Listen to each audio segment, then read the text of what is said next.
uncle, grandfather, suicide, homicide, and in 2010, she lost her mother to an overdose. She's also experienced many other kinds of losses in her life. She's been in foster care. I'll let her tell her story, but it's really profound and moving. And it put her on this path to help change how our culture and society understands grief. So she founded National Grief Awareness Day to start this movement. And today, she's co-host of Grief Diaries Radio, authors a blog about grief. She has a Facebook group called Grief the Unspoken that has over 450,000 people. Her social media reach is over 2.5 million every week. She's got a number of closed groups on Facebook specific to each loss. What are you, 24? Yeah. And she operates right here from the heart in everything that she does. And so it's my true pleasure to bring to you Miss Angie Cartwright.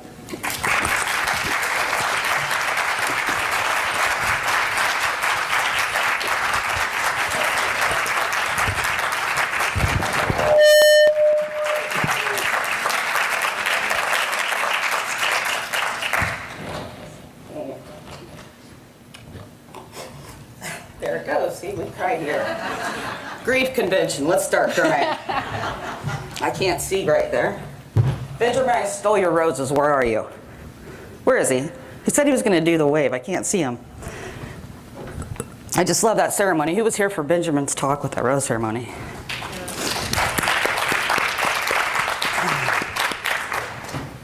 I have to remind myself what my topic was because, which topic?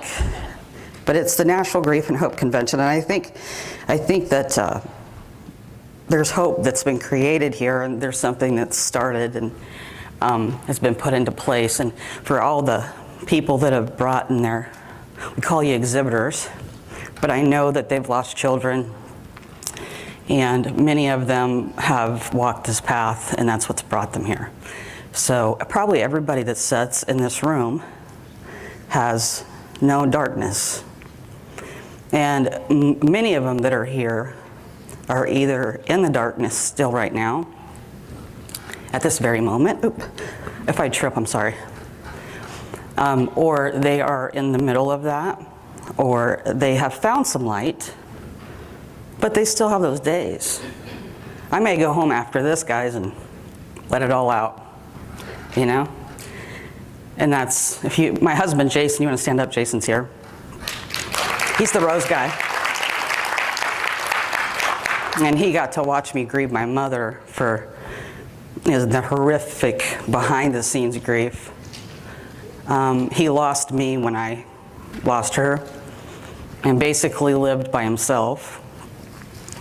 You heard a little bit about my story, and there's a lot to it, and she really summed that up. And I was raised, I'm an orphan child. I kind of raised my mother. We had an addiction connection. We had a recovery connection, which was really beautiful for a long time. And then, to bring it up today a little bit, you guys started seeing me about, what, 2011? I think she died in I'm trying to find my water, apologize. She died November 10th, 2010. And I didn't go start a Facebook group and all those numbers because I thought I needed to change the world.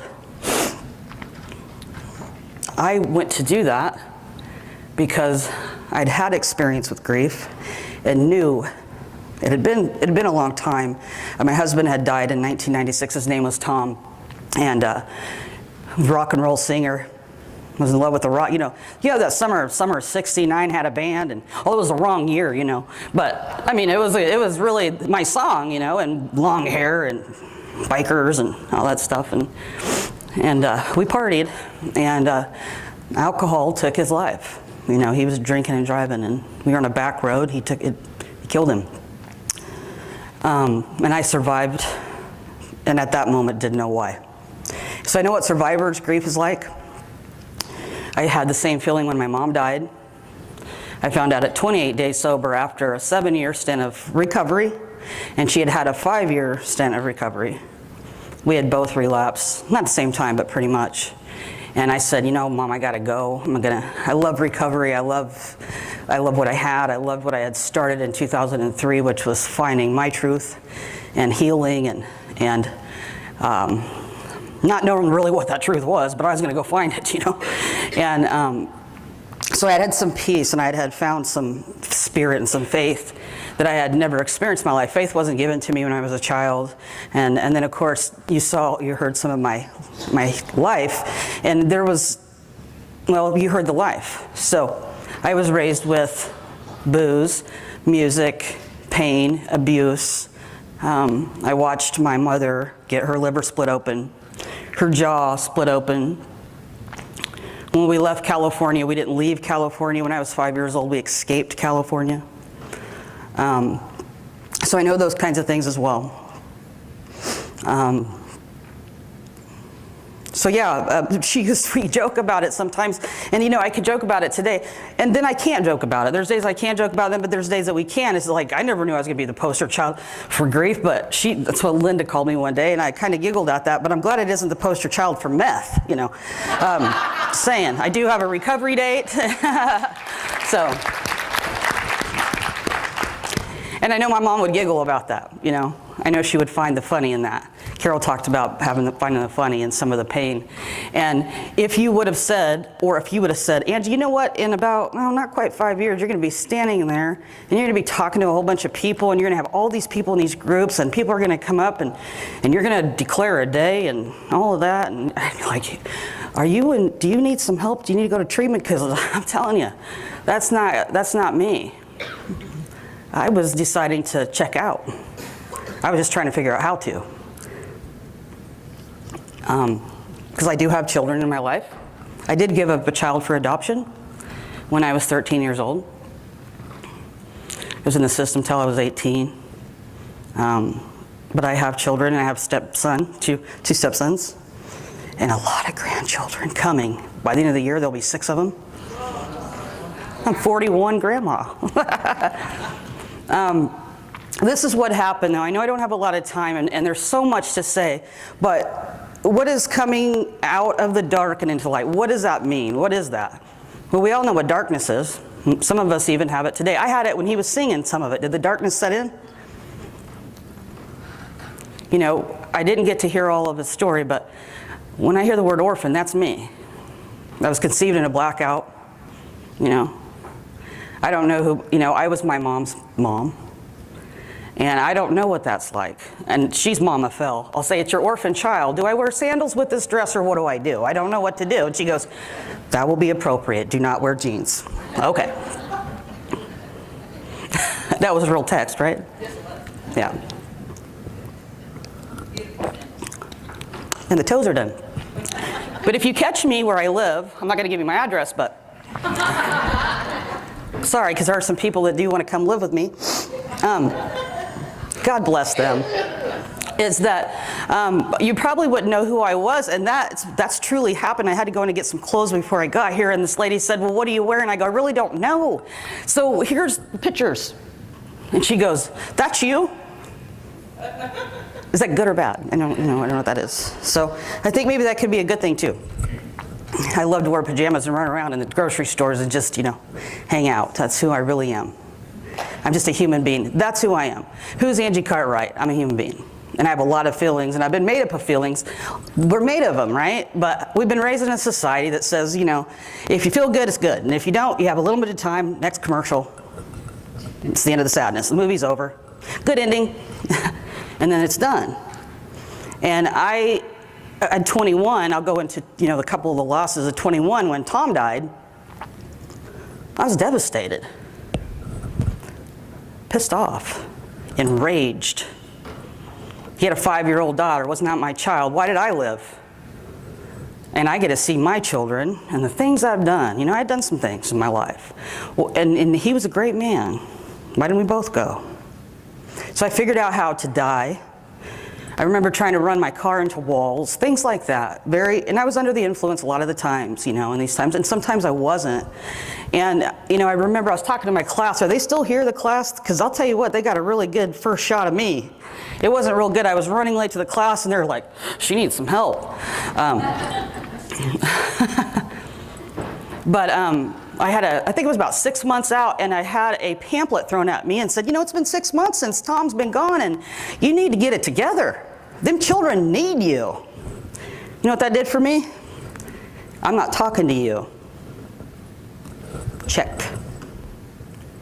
So maybe I had friend Susie over. I'm just making up names, So I thought, well, she's really cool. I'll go talk to her. Maybe her and I can visit. We were really good friends, and she loved Tom, and I can go talk to her and have a few beers, and we can relax, and maybe we can just let some stuff out.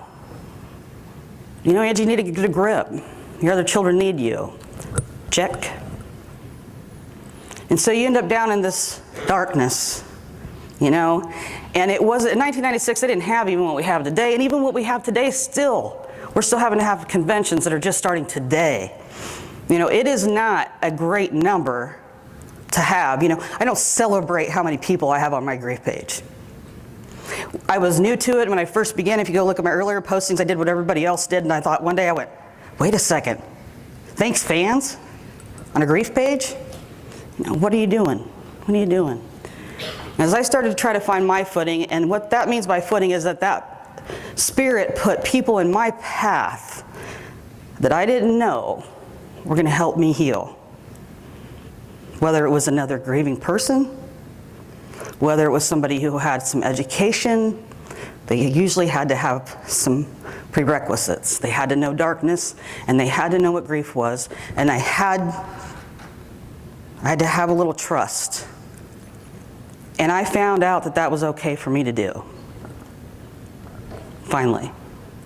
You guys you hear me talk about standing in your truth. And today, I fully am.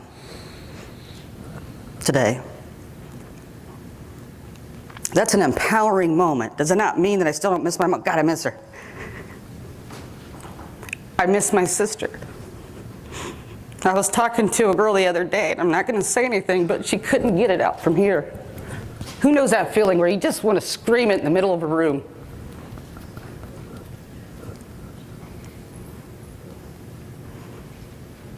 My husband died today, and you want me to talk about the electricity bill? Or what are you going to wear? No, I'm not doing okay. Don't tell me to be quiet, or don't stop the pain. Let me just say it. Let me get it out.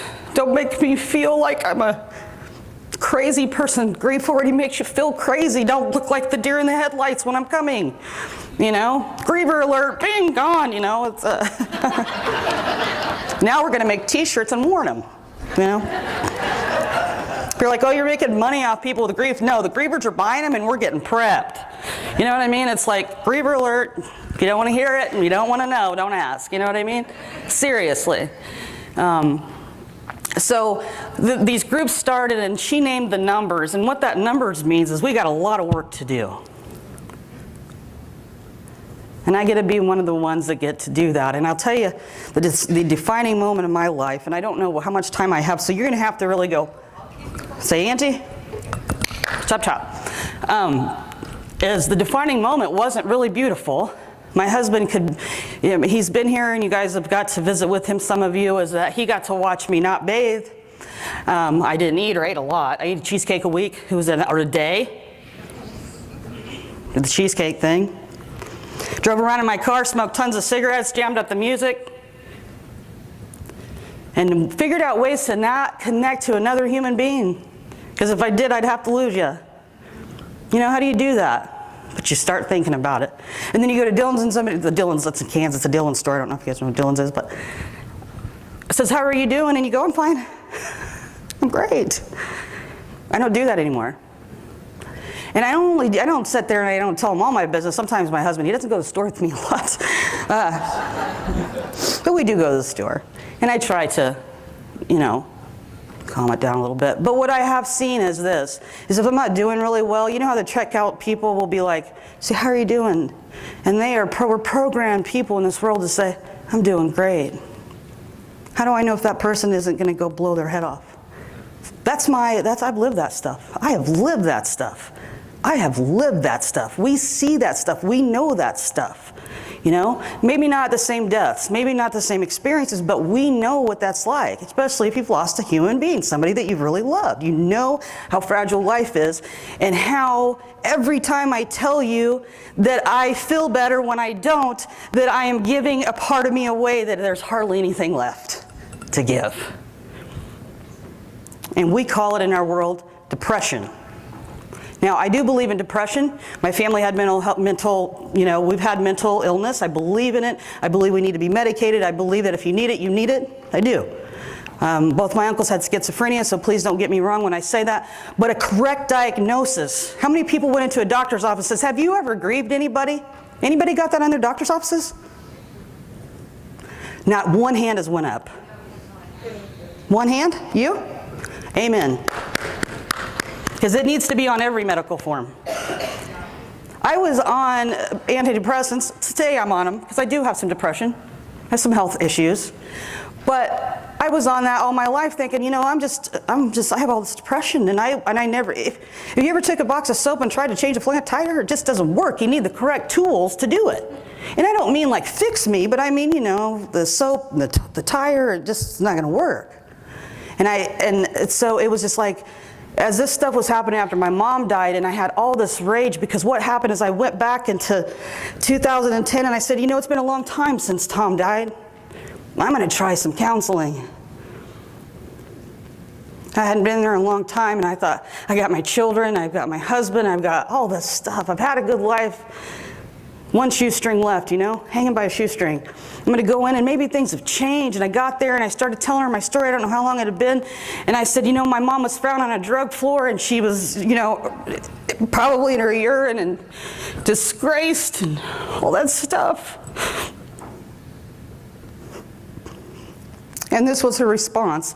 And if you do these things, if you believe in meditation and you believe in all that stuff, so do I.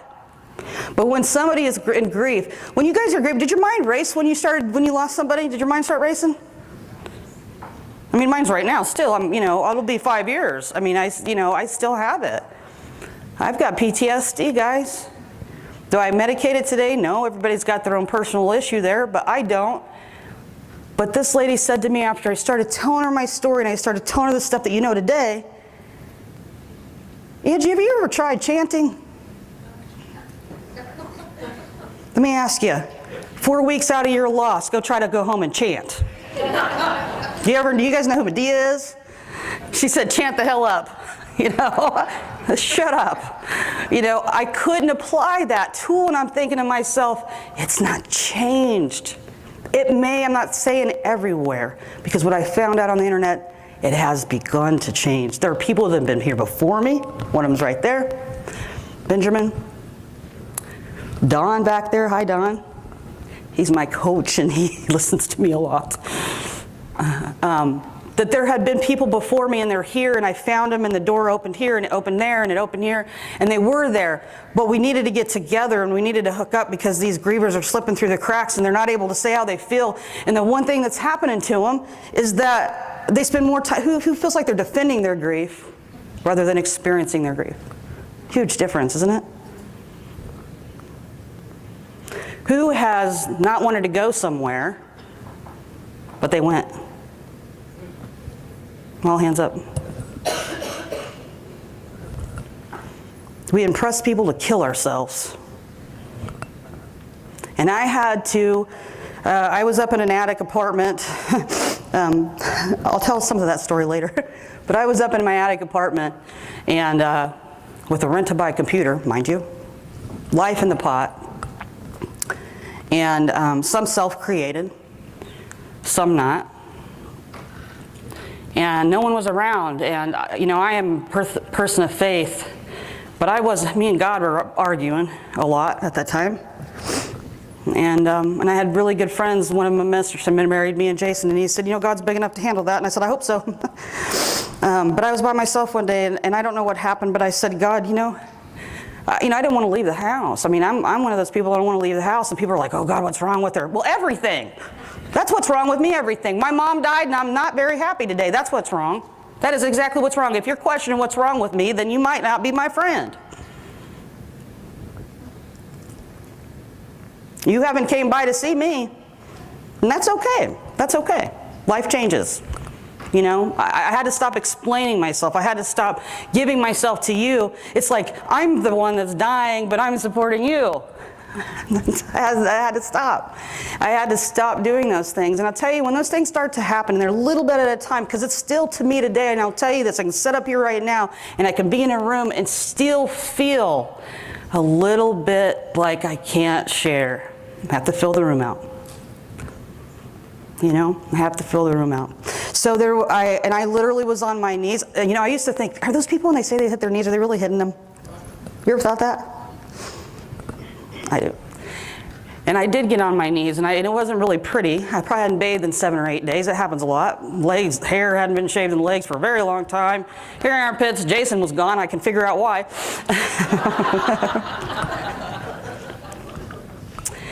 Love you, honey.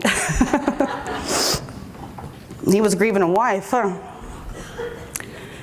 And I said, God, I don't know what you want from me. All you've given me is death. Everything you've taken from me. And I've said it before, people call it self-pity. Well, you know what? Screw you. I call it grief. My heart's broken. My whole soul, everything about me is broken. My body is doing what it's made to do. I'm made to be happy and joyous, but I'm also made to feel sadness and destruction, and I don't like things, and they're not bad. They become bad when they become shamed, right? So I said, God, what do you want from me? And of course, the voice in my head was not the voice of God, it was mine. I heard my voice. Because I have physical problems as well. I'm diagnosed with fibromyalgia, and I have really bad chronic pain, and I am in recovery, and I have to be very careful. And I live in a lot of pain most of my life. I have for a long time. My skin burns, my nerves, But what do you want from me? And all of a sudden, it just started to kind of, Angie, you got hands. This is how it begins real slow. You got hands, you have a heart, you have experience. You know what it feels like to be in the darkness? Maybe you are supposed to be with those who grieve, those who know what it feels like, those who feel like they're living in the darkness. It didn't come to me right away about standing in my truth and grieving freely and all that stuff. It didn't come like that. It came through me doing some work. Really had to do some work, and that can be different for everybody. I don't have a book to sell you, a workbook or anything like that, but what I can tell you, there are many, many healers out there, and they're not messing around. Now, there are some cuckoos out there, I'm going to tell you. Angie got angry a little bit last week, and I try to be really nice, and I'll email Linda or Benjamin, and then I don't say anything. But I said something the other day about we do have some crazy nonsense going on out there, and it's just nonsense. So if you feel that it's nonsense, it's nonsense. If it doesn't apply to you, it don't apply to you. Right? It's my heart. Because the one thing I think grief did for me is it takes everything you got, don't it? You took the loved one away. You've taken all my choices away. I can't bring them back. And the one thing I don't have is I have lack of power here, and and then you're telling me things that I shouldn't feel. So I'm really in this I'm already in the fetal position anyways, and what I need to know is that I'm okay if I'm there, here, over there, and here. And what I really found out in the center of my soul is this. I was very angry for years that nobody would give me the permission. I needed people around me to validate it. Well, guess that doesn't happen. There are some beautiful families, and gosh, if you're getting validated and they're saying, oh, Susie, I don't care if you take a shower for a week. Thank God for your friends. Go home and hug them. There are millions of us that are not. Millions. I've talked to a lot of people here, and they said that people run from them when they talk to them when they're in the field of this field, and they're like, oh, that's a deaf lady. She's never happy. I don't know, but I was on the bus here the other night, and I was laughing, Jay, so what are you laughing about? I have no idea. I have no clue. I have no idea. You know, but there wasn't a day that I could laugh. I couldn't have a real gut laugh. I truly, really believe in the first thing, if I could give you any tool today, would be that you give yourself, and I said it yesterday in the class, because sometimes it begins with this, it's you give yourself permission to grieve. You get it from nobody else, right? If I lose you because I am broken and I can't walk this earth like you need me to be, maybe you and I's journeys are just not meant to be. And if we meet up down the line, good. I mean you no harm. I send you with blessings. But I have something to do that my body's already naturally created to do, right? Already ready to do. It's telling me what I need to do. Angie, you don't want to shower. Screw that. Who cares? You want some cheesecake? Okay. Let's go watch some sad movies and listen to Mercy Me. I like that idea. I want to connect with my mom. She's not right here. Well, I'm sorry, I'm not very spiritual all the time, so I'm like, to save a life. Like that song by The Fray? I connect with her that way. Oh, that's morbid. So then what do? You hide in your, you go like to the very distance of the city and you go hide in the dark corner under a tree and you put and you're hiding song. I'm like, what are you doing? Oh, Mr. Mercy, it's time. And he did it for me when we left. He was, Jason was like, we were playing songs. He loves music. I love music. Music's been in our family. And he was a little DJ. We just moved in a newer home, and I could tell that I have grief. He knows about grief. He's been like, honey, yeah, okay. Every time I learn something, I go run to him and go, you know what else, and you know what else, and you know what else? Oh, okay, what does that mean? And I'd leave. But he played my list of the connections of the music that I love, to connect with my mom. My mom loved the Eagles, Stairway to Heaven, all that stuff. And you know what? I was sitting there crying. But he just kept playing them. Guess where we were coming? We were coming right here. That I don't have to fear that anymore. And it sounds so pretty. I got this dress on and the makeup's all on and all that stuff. That's not what it always looks like. I remember, I don't know how much time I have, but I remember coming in and I remember claiming that day. And really, I think it freaked, it was a deer in the headlights again. Oh God, what's wrong with Angie? As I came back and I had some pamphlets, I said, and it was after that chanting little instruction thing. Do never tell a griever when they are just recently out of a loss to go chant. It doesn't work. If they do, they might be on Valium, lots of it. I was able to do a lot of meditation when I was back in the day at 21. They said, here's some, this medicine and that medicine. And thank you. And I still believe that if you need some medication, please talk to your doctor, because I'm not a doctor. But I went home and I said, you know what, the only way I'm really going to live, and this is what I felt in my head, I don't know what came out to him, he might have a little bit of a different, but I have to be able to grieve my way. Because I know what like 10 years of purgatory feels like. I know what that feels like. I took no big pill. I didn't do a huge magic thing. I loved my mother and I was mad at her too. I loved Tom and I was mad at him too. I was mad at my mom because she was not my mom. I was mad at my mom because I was a blackout babe. All those things I felt. But boy, give a griever permission to be angry, then what do? We go into shame. Oh, I shouldn't be like that. I shouldn't. They're gone. I remember my friend saying to me, Angie, when are you going to give yourself permission just to be really pissed off? I don't know what that looks like.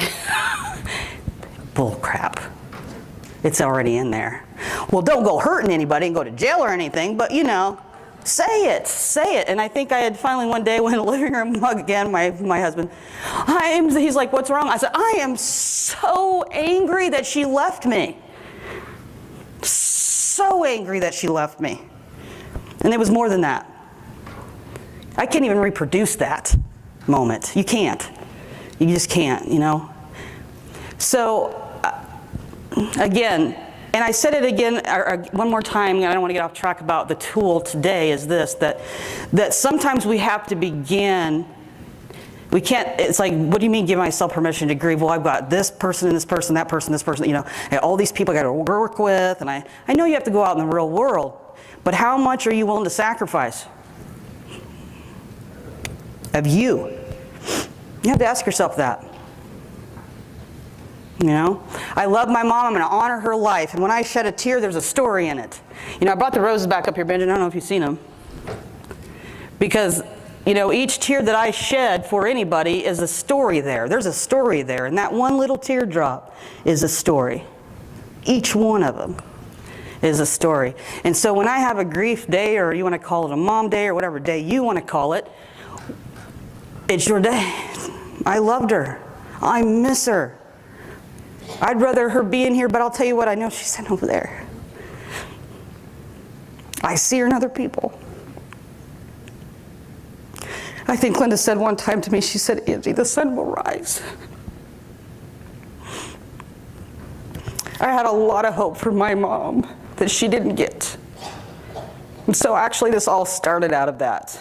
Started out of this place of needing to provide safety and a pathway and something for people who were grieving, and giving people a way to just say whatever they needed to say and not be judged about it, and then be able to maybe live their lives. And what we found is an epidemic, and nobody believed me.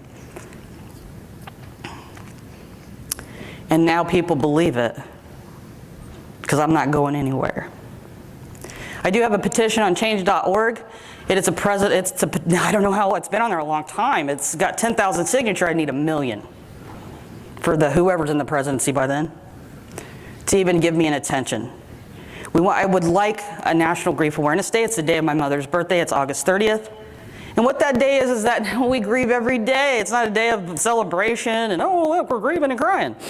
It's not about that. What it is about the stuff that we're talking about, that I've talked about today, the stuff that we face, that I think about my family prior, or even a person I don't know, somebody I can't even picture, I can't even envision, but they're a human being, because like I said in the beginning, I'm a human being. That they don't have to take the path or come against the stuff that we've had to face. They don't have to do that. That maybe it'd be a little bit softer for them, you know? My mom and I, from the age when she lost Erica, I was 5 and Erica was 11 months old, and I used to hear her crying out in the living room because she was intoxicated then, but I didn't know that. And I would go out there and she'd just cry. She'd just cry. She just would cry. And she did all her life. And as I look back and I've started my journey, and I looked back, and it's still happening today, you know, every day something different. As I look back and I see this is a lady that was not, and I've heard it this weekend, the most beautiful gift we could ever give a human being is validation. And the most beautiful gift really we can give a grieving person is validation. It's a listening ear, a hug. Don't shame them, you know. So I hope that you guys can go to change.org. That's probably what, if I'm going to ask you to do anything for me, is go to change.org, because it's not about me, it's bigger than me. And Benjamin reminded me of that, and many have reminded me of that, is that, Angie, this is bigger than you, and it's about, you know, I mean, I have some children, you know, they've lost friends that have blown their, you know, my kids right now are grieving severely. My son-in-law's mother was hit and killed, and the murderer still, we don't know, you know. And they come to me today, you know, and we talk about that stuff. And more than anything, what I learned to do is they're talking and I'm listening. It's hard to do. I know, I like to talk. But when it comes to that stuff, they're coming and I'm listening. And that's the thing, that's the beauty of it. And they don't, it makes them feel uncomfortable, because we're not supported in a world that'll say, oh my God, Shirley, you're freaking out. You know? I mean, I'm looking at you and I have to, Shirley, stand for a second. She's real short. Shorter than me. Are you shorter than me? Say hi. She was one of the first ladies. I was crying on the phone and I said, I don't think I can do this. People are really mean to me on the internet.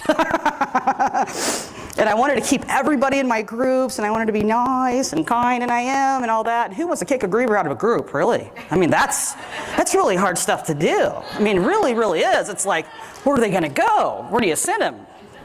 Is there like a recovery place for them to go, and then they can come back? Or she said, honey, sometimes you just got to hit the delete button. I'm like, okay. There's some haters. Anyway, I don't know what time it is. You know, this is what I have. I mean, this is what I have, and what I have felt. Thank you for listening to me. I really believe, and I've said it before, this August 30th, what we're going to do is, you know, National Grief Awareness Day is just in the, you know, it's just in the beginning stages of it. And of course, it's not a legalized day of education and awareness. And so, you know, it's in the very, very, very new. This year, and we've done it, this will be, I think, the third year, is that people have made videos and they're getting their faces on there and saying, this is my story. And they made YouTube videos and they find my website and we share them. And that's a way not only for you personally as a person who's of grieving to speak out and speak your truth. But if you can't do that, if you're not ready yet, baby steps. You could make a slideshow, put your loved one's face in it, join a group, baby steps, you know, whatever your path is. Start to say, can I give myself permission to give myself permission? Because that's hard to do. But I had to make a decision, now do I live or die? And that means that we can live in this world walking around. Who's ever walked around this earth feeling dead? Empty, hollow. How much time, how much sacrifice, who wears masks all the time? Raise your hand. We have to, right? I'm going to tell you guys to do something. This is just a little bit of here's some homework. I won't check to see if you did it though. When you go to your checkout stand sometime, now I don't want you to make it up because that would be rude. If you're not having a good day, and you know what how are you doing? How are you doing, Tom? You know, I'm doing good. They're hired there to do that. I'm fine. I've done it. You know, great. I'm great. And you're not, because they'll usually say, "Well, how are you?" You should see what happens, and my husband's witnessed this. Is they'll say, "You know, I'm not doing really well. I've really had a hard day, and you know, I'm tired, and my heart hurts." And all of a sudden, their face just switches like that. And next thing you know, I'm having a conversation. That's all I got. Glad to be here.